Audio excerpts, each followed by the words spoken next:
Good morning, I'm Angelo Castro III. I'm Angela, and we are the Castros. We bring you the news. And the views that make you think. Sometimes we agree. Sometimes we don't. This is News and Views. And here are today's headlines. Senator Imee Marcos alleged that her brother, President Bongbong Marcos, is using illegal drugs during the second day of Iglesia ni Cristo's rally on November 17. Two more changes in the Marcos cabinet as Executive Secretary Lucas Bersabin and Budget Chief Amena Pangandaman exit. House leaders are questioning the credibility of former Representative Saldico following his bombshell allegations against President Bongbong Marcos and former House Speaker Martin Romualdez. Quiapo Church has announced the route for the traditional Black Nazarene procession in January 2026. First in the news, Iglesia ni Cristo's anti-corruption rally at Quirino Grandstand ended in drama as Senator Imee Marcos made explosive allegations against President Bongbong Marcos and the First Lady. Here's the report. The Iglesia ni Cristo ended their anti-corruption rally at the Quirino Grandstand on Monday night. This was confirmed by INC spokesperson Edwil Zabala.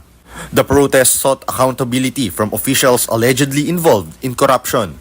During a surprise appearance, Senator Imee Marcos accused her brother, President Bongbong Marcos, and First Lady Liza Araneta Marcos of using illegal drugs. Tatanakan kami ni Bongbong.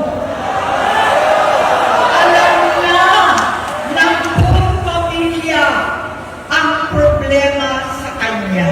Batid ko na nagda-drug siya.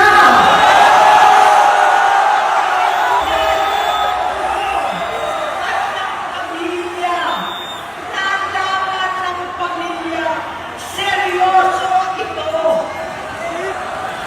Minsan, kami ng Presidential Guard at Metro Gova ang naglilinis tuwing nagpa-party po sila. Pinsi ko pa si Bongbong. Pakasalan mo na si Lisa. Naisip ko noon, kapag nag-asawa siya, malalagay na sa tahimik at magkakaroon ng direksyon.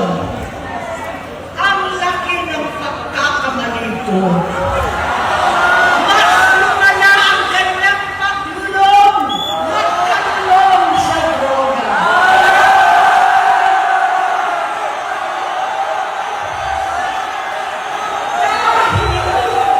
Parehas pa na silang mag-asawa. Senator Imee also urged her younger brother to stop and expressed concern for his health. Bongbong, nag-aalala sa'yo si Manang. Tuwing nakikita kita sa TV, gusto kitang puntahan. Napakalaki ng pinagbago mo. Itsura, pagsasalita, takbo ng pag-isip.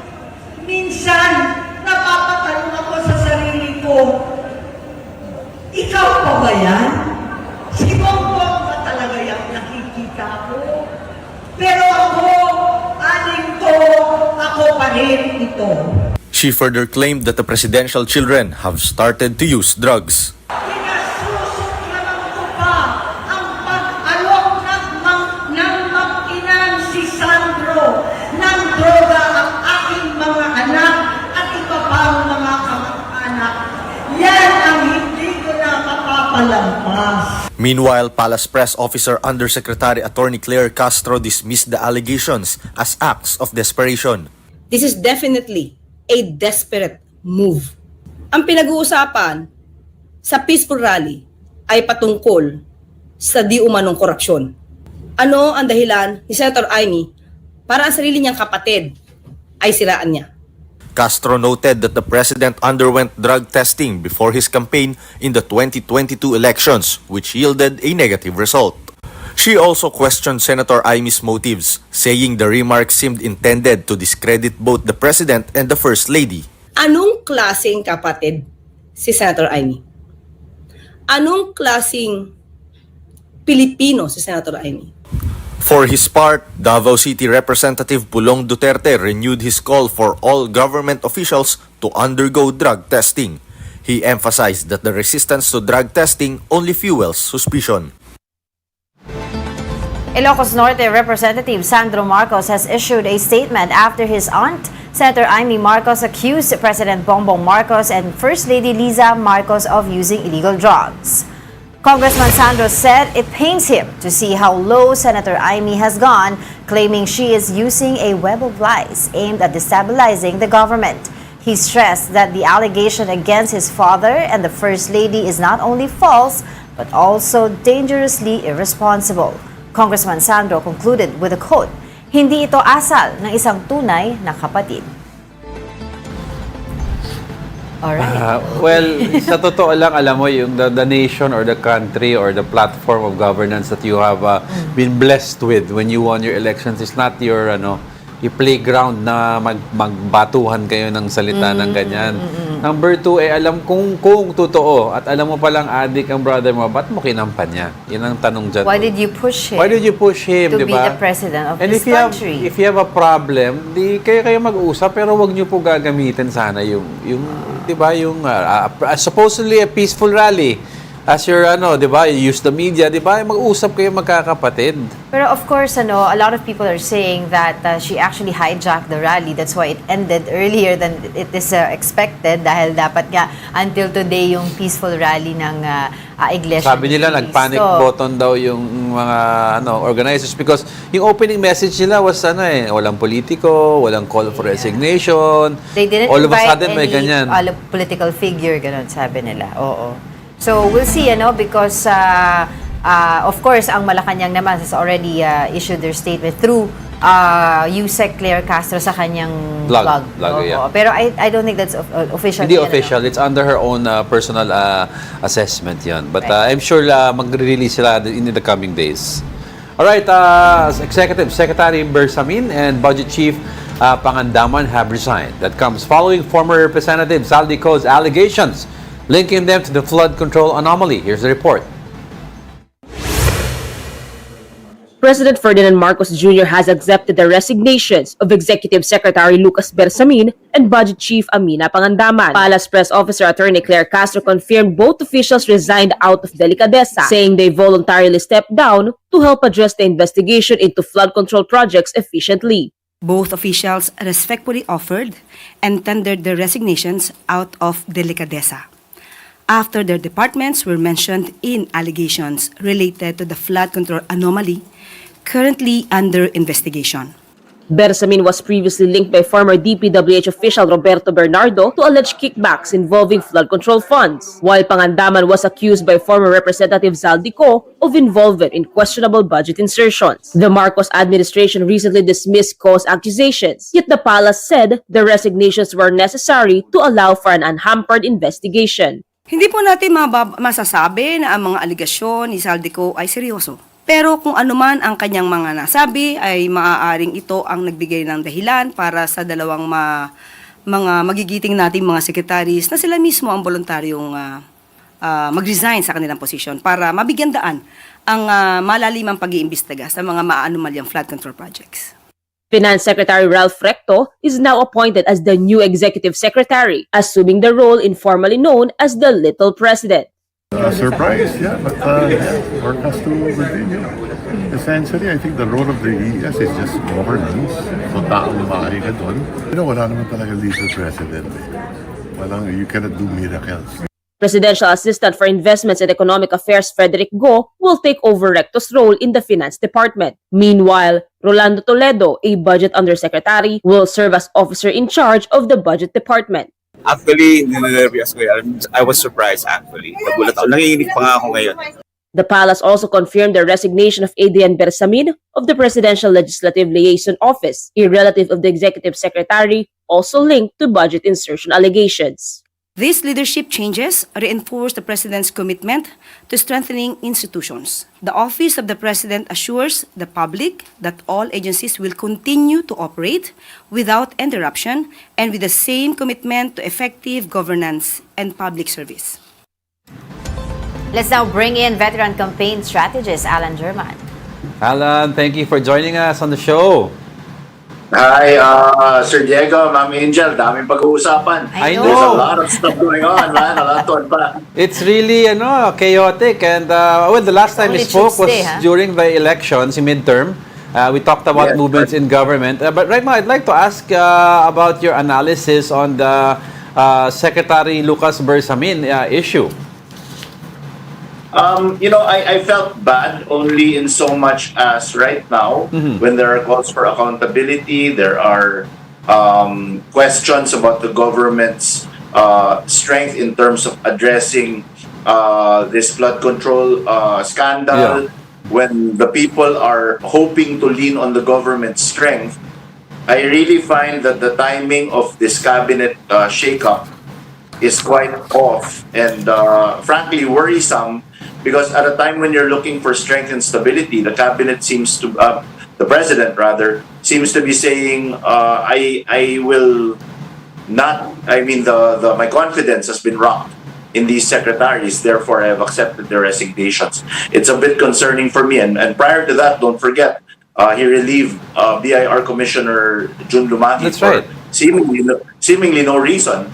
They haven't issued an official statement about that change yet. So That's right. it's quite disconcerting, honestly, that this late in the game, with so much at stake, at a time when the government should be muscle flexing, they are seemingly caving and scrambling, as it were, to make these key changes. And we're not talking about small cabinet positions here. That's We're right. talking about key placements in government.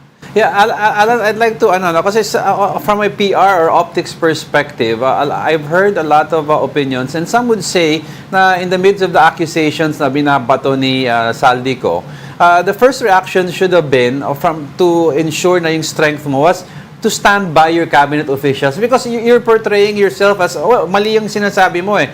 But yung accusations, parang you're somehow validating it by saying, oh, I'm removing those implicated.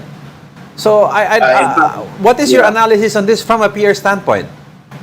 Well, we call that audio, video, and behavior disconnect, di ba? Yeah. On one hand, they're issuing statements saying, in fact, yesterday, I don't know if you saw that, in Congress, they organized this whole press con wherein the members of the legislative arm were fiercely defending the president, discrediting the testimony of former Congressman Zaldico, and fiercely defending their former speaker, Martin Romualdez. And then the palace themselves issued a strong statement denouncing these allegations of former Congressman Zaldico. And yet, the people mentioned in this three-part video, with no evidentiary value, with no probative value, they accepted the resignation.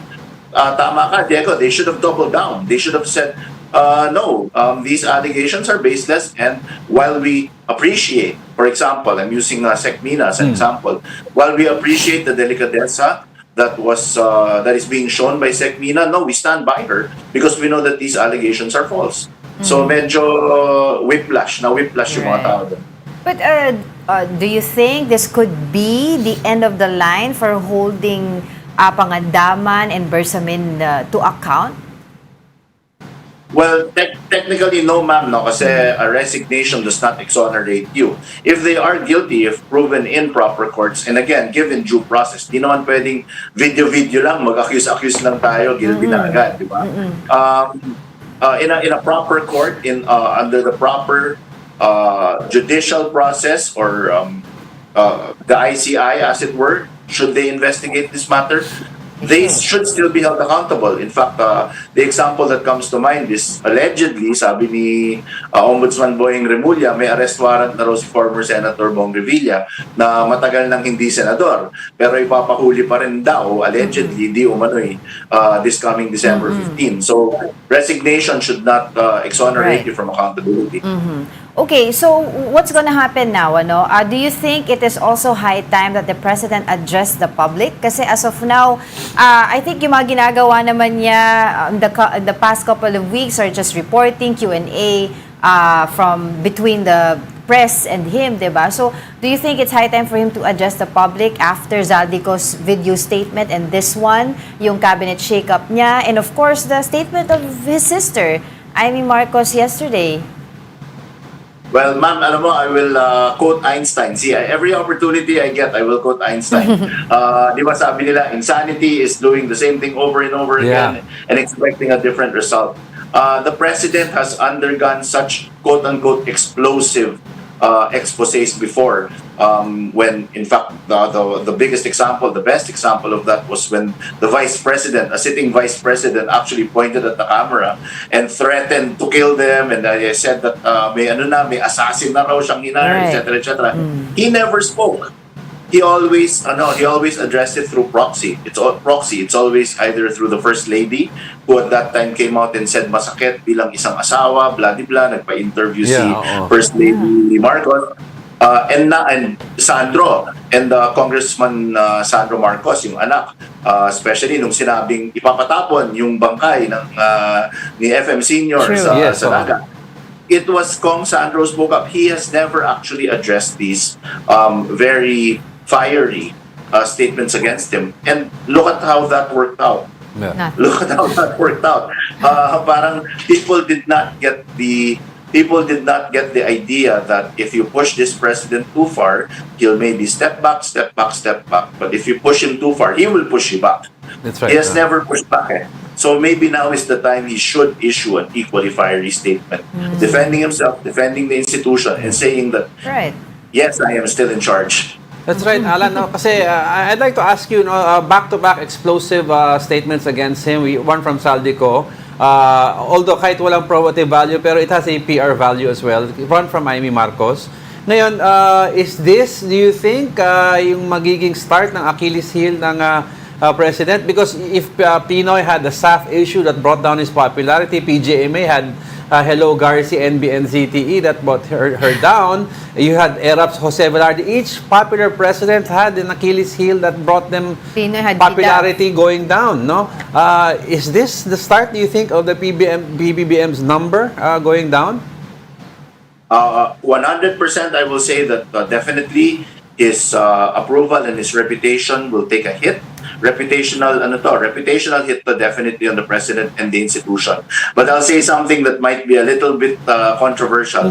I venture, if I was a betting man, of course we need to get the baseline first, and we need about 8 to 12 days to measure that, no? Yeah. Yung sentiment scan. But I would venture, if I was a betting man, baka mas malaki ang tama kay Senator Imee Marcos dito sa nangyari. Okay. Right, Baka mas right. malaki ang tama. For the reasons that you and Ma'am Angel were talking about before I came on. Precisely because of that. It seems self-serving. Parang it is a violation of everything the Filipino stands for in Correct. terms of family values. Tapos, hindi courage ito eh. Di ba? There's a big difference between courage and betrayal. Yes. Ang so far dumadating, and this is very quick and dirty sentiment scan. The sentiment scan seems to be, this was not courage. This was not, tumindig ako at para magsabi ng katotohanan. Seems to be initially, just looking at the initial numbers, ang dumadating is betrayal ito. Winalanghiya mo yung kapatid mo Right. para sa sarili mong political gain. Yun So, nga eh. Oo nga eh. let's see how that goes. Kasi Alan, it's a Filipino thing that family is family no matter what eh. And airing dirty laundry in public. Yeah. Kasamaan ng isa, kasamaan ng lahat. Parang gano'n eh, di ba? Yes, ma'am. And you know, ang problema pa, Ilocano sila. Yeah. The most regionalistic people in the Philippines. I mean, these are, wala nga, di ba, lahat nga, join the bituka eh. Yan ang Ilocano eh, di ba? Tight-knit. Talagang they're clannish. Oo. So, I don't know if that was necessarily a good move from the senator. Yeah nga eh. But what do you think is her gameplay here? When she came up to that stage, she presented herself as the one who kept Bongbong, kept President Bongbong under control. Parang naglilinis ng kanyang mess, di ba, yung mga ganon. The only Marcos in the family who wants to continue the legacy, ganon. So what do you think is her gameplay here? Well, ma'am, alam mo, if you look at if you draw parallelisms, you will notice that it's exactly in the same vein as former Congressman Zaldico's videos, wherein he said, "I'm going to expose all of this. My life is in danger. I'm the one who delivered these luggages. But by the way, hindi ako nakinabang. Wala akong pakinabang ni Singkong Duling, wala akong pakinabang dyan. So lahat sila madumi, I am clean. So this is actually the same, this actually landed in the same way when you listen to the senator's speech.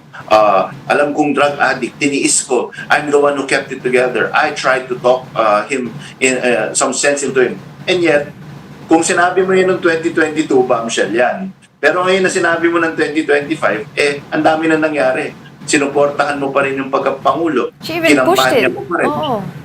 She was the brainchild of a Uniteam. She even said that.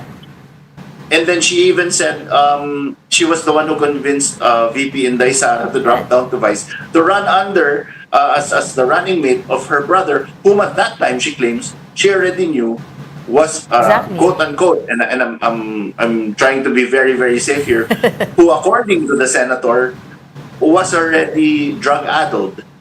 So, it does not compute eh. Hindi selfless in the thing, ma'am eh. So, sorry, what a roundabout way to answer your question. Yeah. What is your gameplay? I think obviously self-interest, if you're really going to analyze it. It's self-interest. She probably did the calculus in her head and thought, you know what, this administration's going down, I might as well completely and unequivocally jump ship and be the catalyst for whatever perceived downfall will happen. Oh well, we have a lot of questions but unfortunately we don't have much time. But for the meantime, maraming salamat po sa inyong oras. I hope we could invite you again. That was campaign strategist Alan German. Thank you. Thank you so much. Good morning. Now, the anti-corruption rally at the EDSA People Power Monument, organized by the United People's Initiative, or UPI, is now on its third day. Let's check the situation on the ground. We have mobile journalist Imee Atienza. Imee, kamusta na yung mga nagpoprotesta dyan ngayon?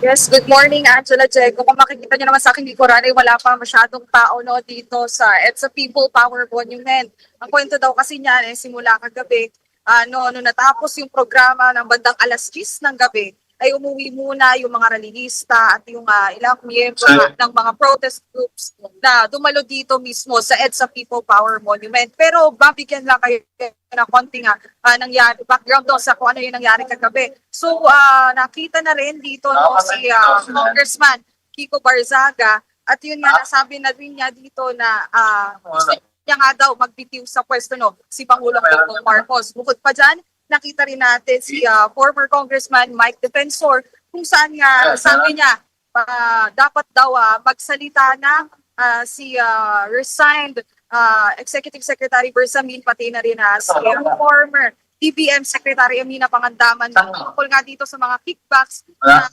sinasabi ni Zaldico sa kanyang naging pahayag sa mga nagdaang araw. So far, abangan pa natin Angela Jego, yung programa daw na magsisimula ng alas 2 ng hapon nito, Angela Jego. Imee, given na yung kinat short ng INC yung rally nila, hindi natin tutuloy yung third day, do you expect na madami pa rin ng supporters pupunta ngayon dyan sa monument, given na tapos na yung kabila?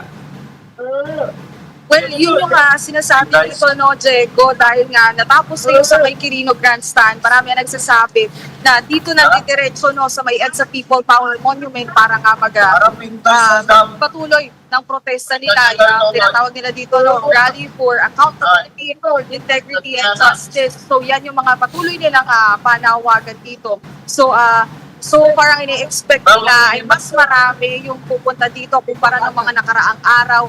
Yung estimate din kasi nasa higit libo yung pupunta. So yun, abangan lang din natin kung ano pa mangyayari dito, lalo-lalo na kung sino-sino ba yung mga personalities na kailangan pa nating abangan at magbibigay ng kanilang pahayag patungkol nga din dito sa kanilang protesta.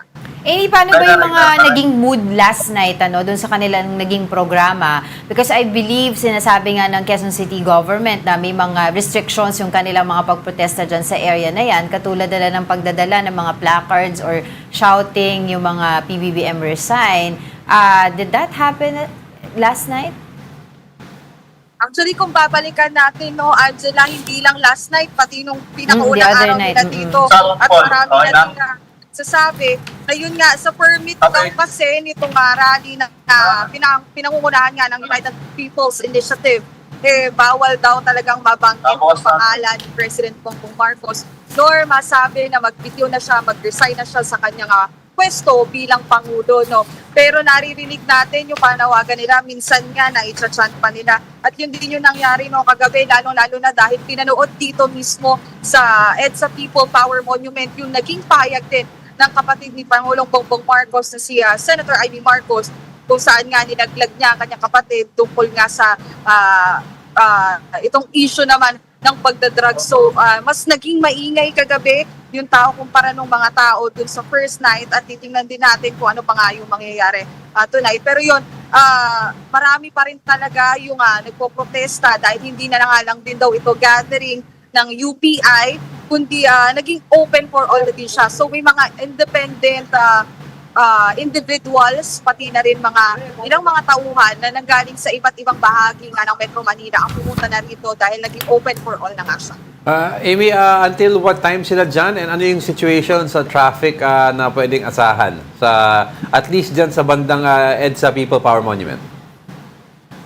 Kung babalikan lang din natin, no, Diego, yung nangyari dito noong mga nagdaang araw, around afternoon pa kasi, from 12 noon to 2 p.m. doon sinisimulan na sarhan itong White Plains Avenue. So ito dito sa gilid ko. So far kung makikita nyo naman ay passable pa, hindi pa pasarado yung mga daan dito, no. Pero yung inaabangan din natin, no, dahil nga baka raw kami yung tao na pupunta dito ngayong huling araw ng protesta, syempre inaasahan na natin na mas bibigat pa yung daloy ng trapiko dito mismo sa may kahabaan nga ng White Plains, pati na rin sa may EDSA. Alright, maraming salamat sa iyong oras. That was our mobile journalist, Imee Atienza, reporting live from EDSA. We'll be back with more stories after the break. Keep it here on One News.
Good morning. You're still watching News and Views here on One News. House party leaders are standing by President Bongbong Marcos and former House Speaker Martin Romualdez. They dismissed former Ako Bicol Representative Zaldico's allegations as pure invention.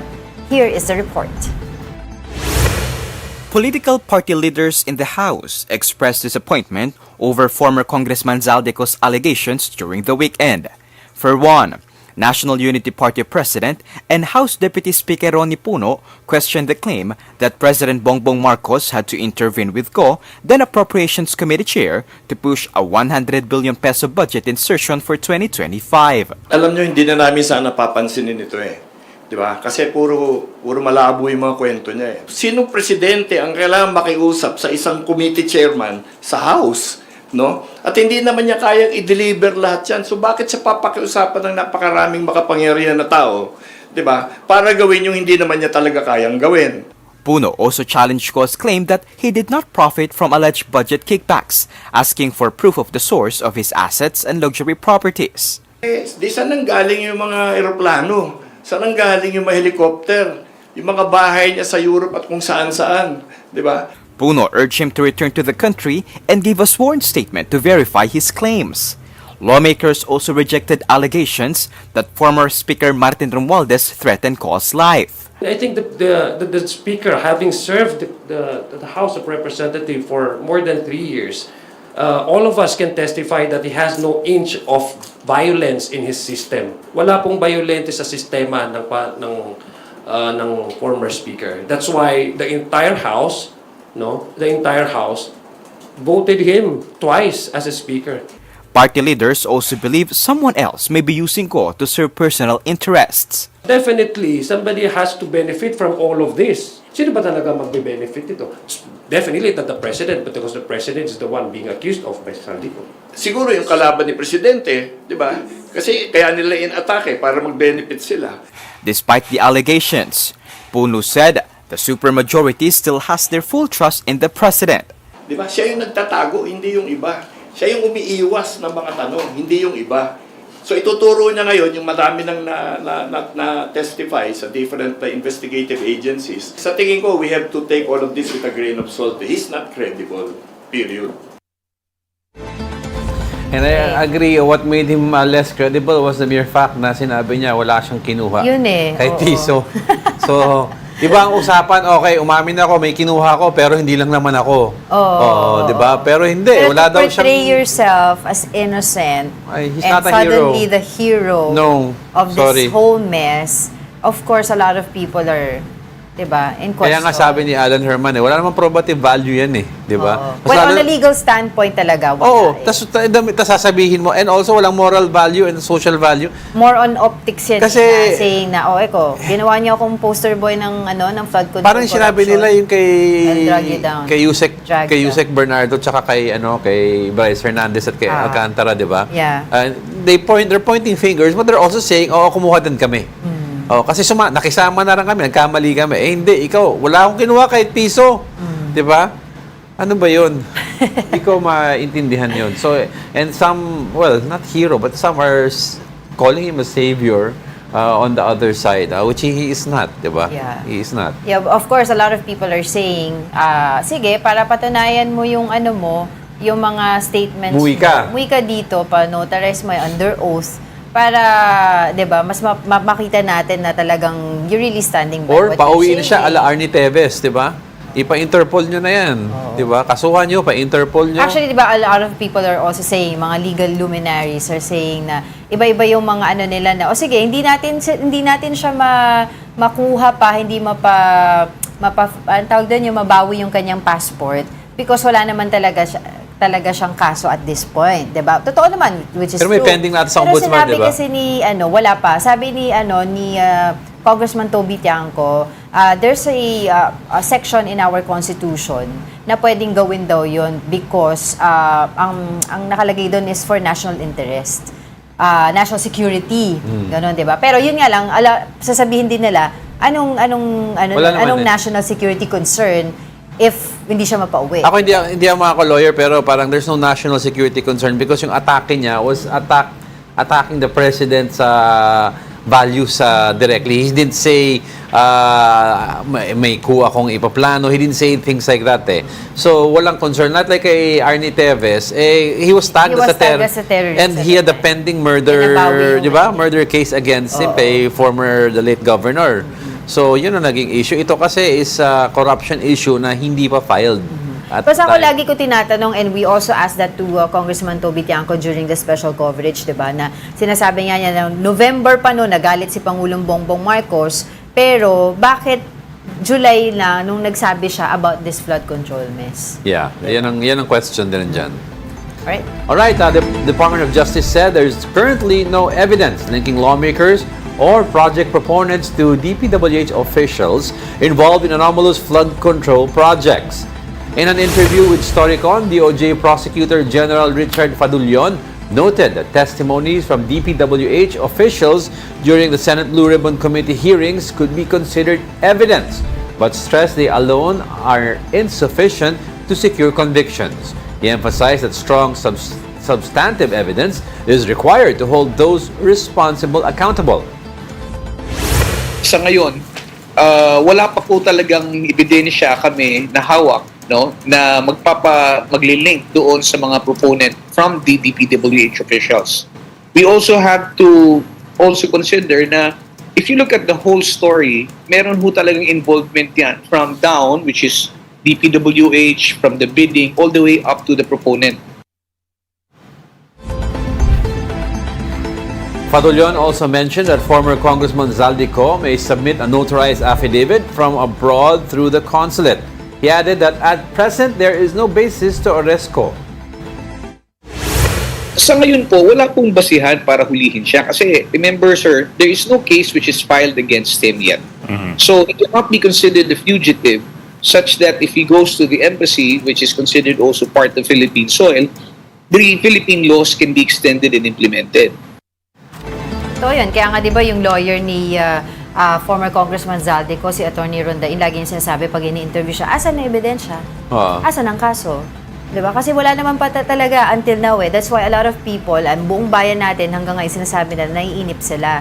When we talk to Yusek Claire Castro regarding this, na kailan ba merong may makakasuhan? Sabi naman niya, may mga nakasuhan na doon sa ilang mga flood control projects. Pero yun nga, people are also asking, ito lang ba yung mga maliliit na isda lang ba yung kakasuhan natin? Of course, yan ang fear.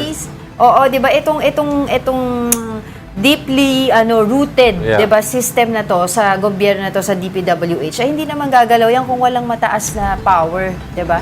That would allow it. Let's also get insights from Dindo Manhit, President and CEO of Stratbase Institute. Good morning and thank you for joining us, sir. Officials. We also have to listeners. Okay. Alright, okay. So we would like to get your reaction po doon sa, of course, yung nangyayari po ngayon sa atin, yung pagsasalita ni Senator Imee Marcos against his brother, her brother rather, and also the yung cabinet shakeup. Yes. Yes.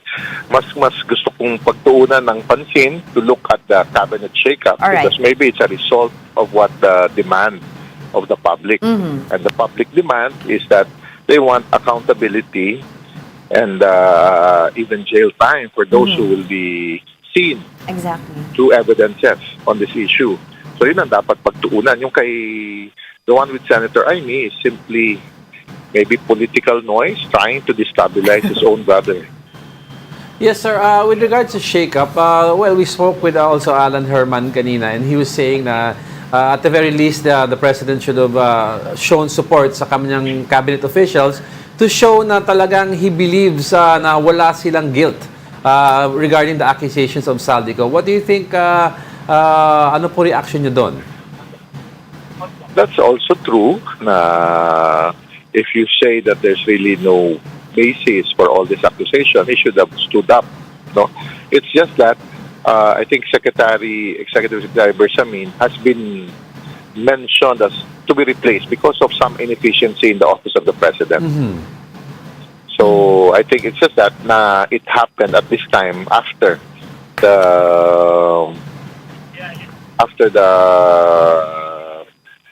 the the statement of former Congressman Saldi. I'm so sorry, there's so much noise. No? Yes, so it's okay, no problem, sir. Right. Okay, so what do you think is going to be the impact into the investigation to flood control corruption? We all know na the reason why they resigned yesterday because nga na-implicate yung mga pangalan nila dito sa video statement ni former Congressman Zaldico. But of course, people are asking, is this going to be the end of holding these people accountable? I would always comment based on our data. I agree, people are angry. People would like accountability. So what is more important now from the Filipino public, and it showed in our September and October data, is that there needs to be an arrest and imprisonment for those that have been mentioned, not only by Saldico, but also by all the evidences that came out, even in the Senate hearings or the filing in the ICI. But does your data also show, sir, na how much longer can the Filipino wait for accountability? I mean, past presidents have had tipping points, no? So, do you think pwede pang umabot ito, February, March, nang wala talagang makulong? It needs to happen before the end of the year, the initial, and it should continue by the first quarter of next year. That is what the people are demanding right now.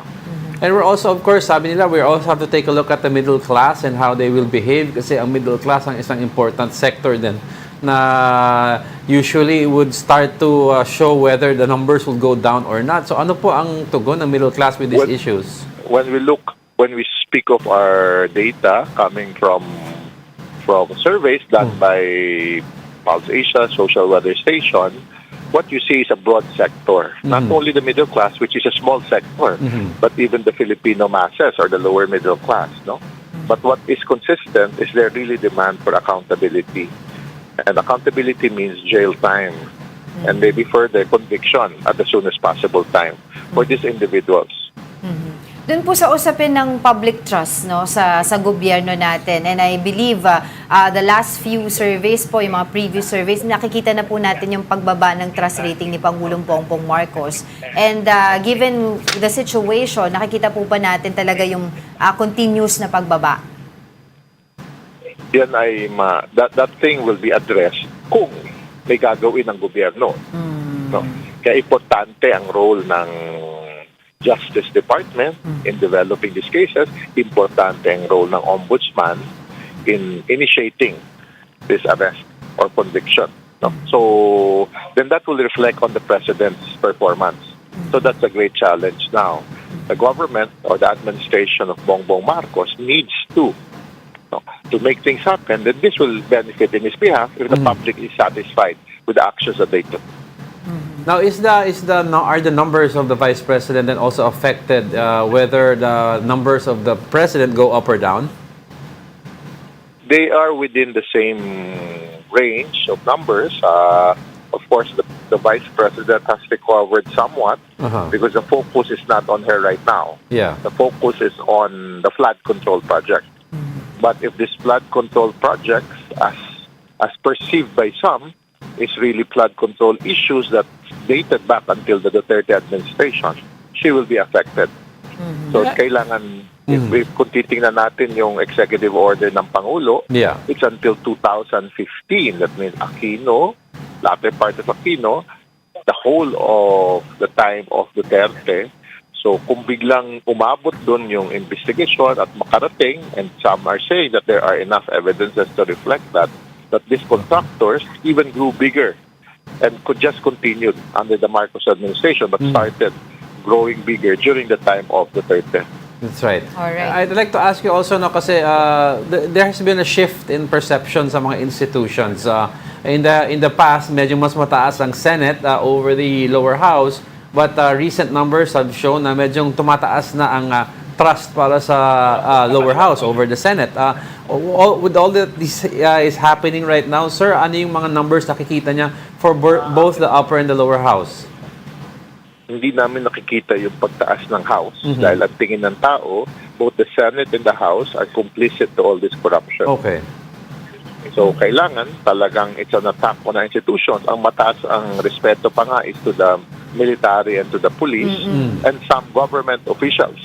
I'm talking about the ombudsman as high respect, and even the leadership on the investigation by Secretary Dizon also.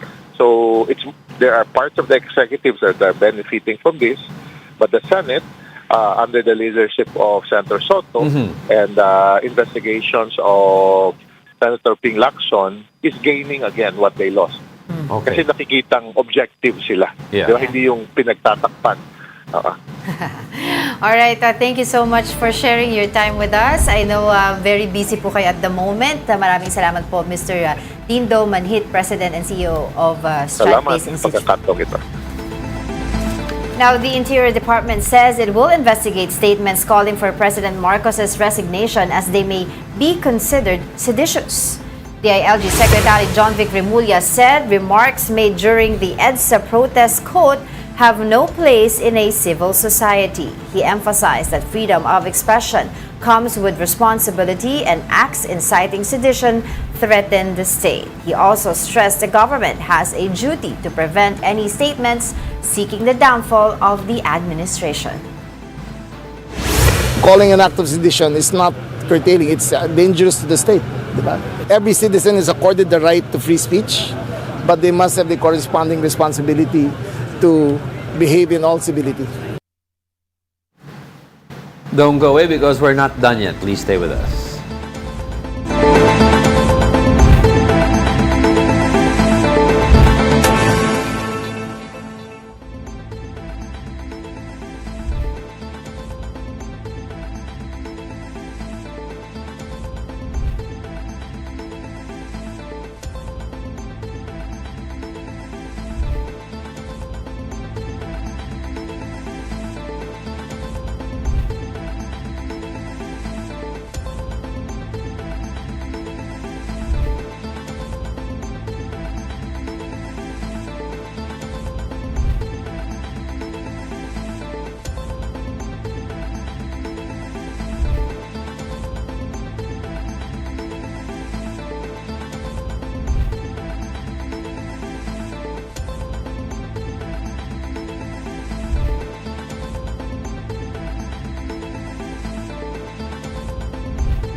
Welcome back. You're still watching News and Views here on One News.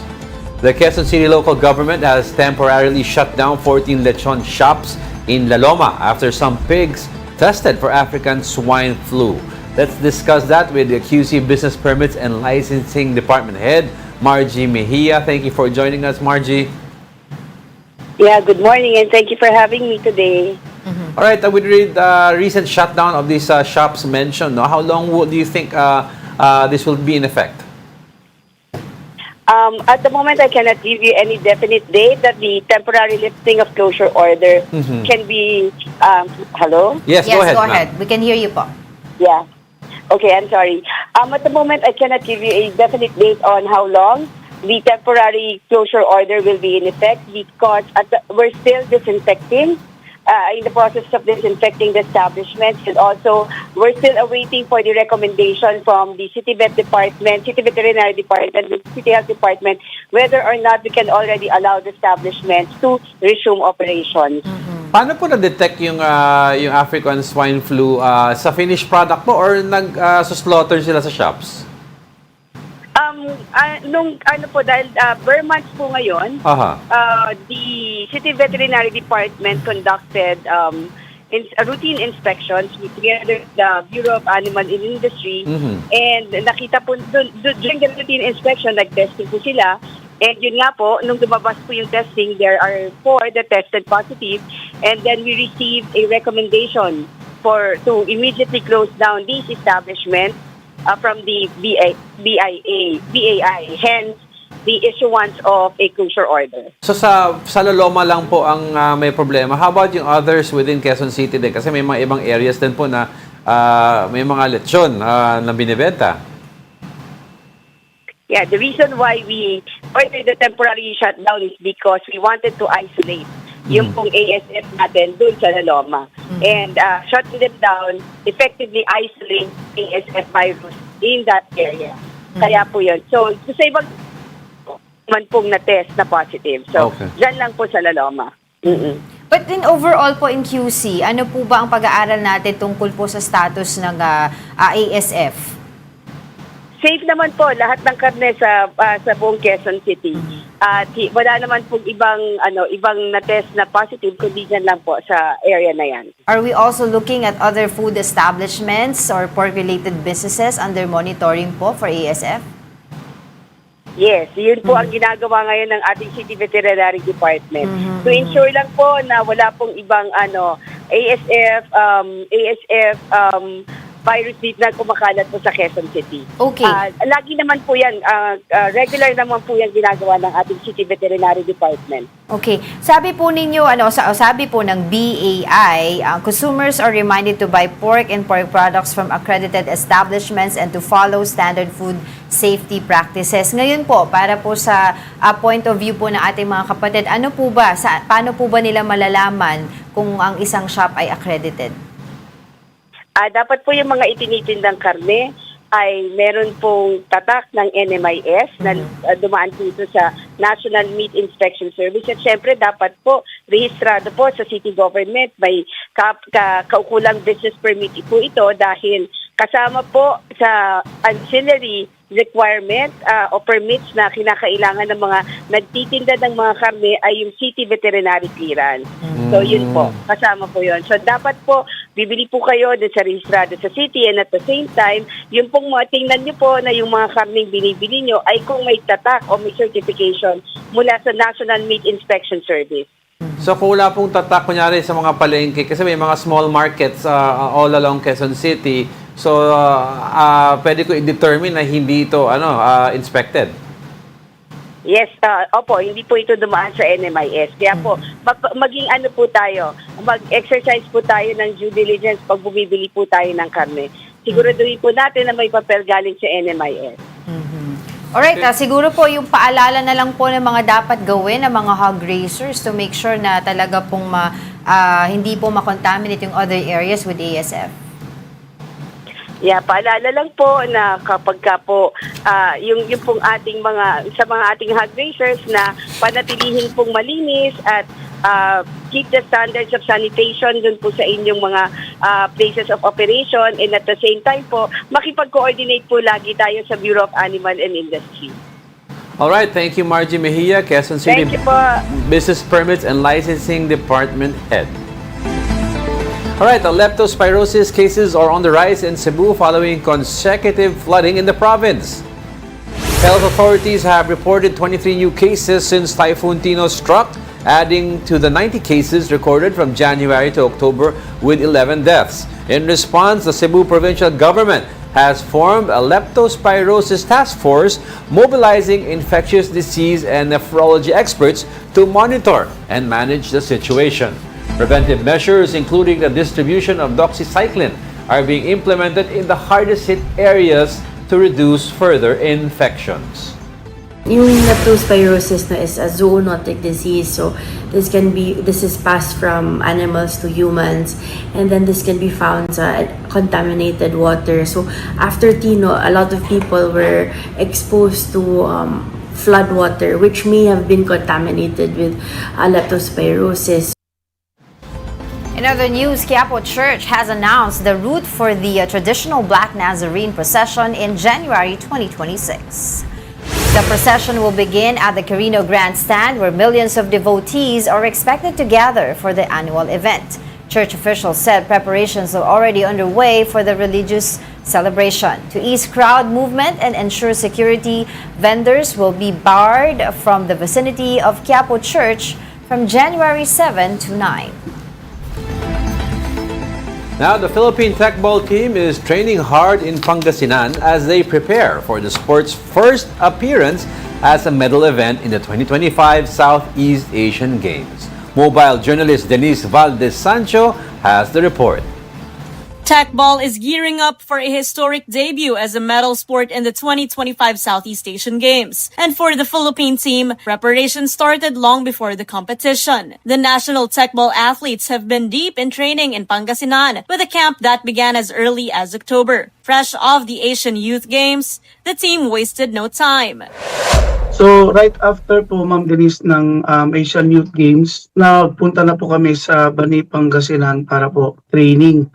So we started sa pinaka-basic po sa ball control, pati na rin po sa strength and conditioning.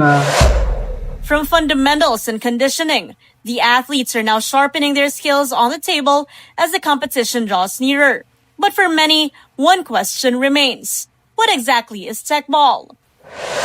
Parang napakasimpleng explanation po niya is maglalaro ka lang ng football sa isang ping-pong table.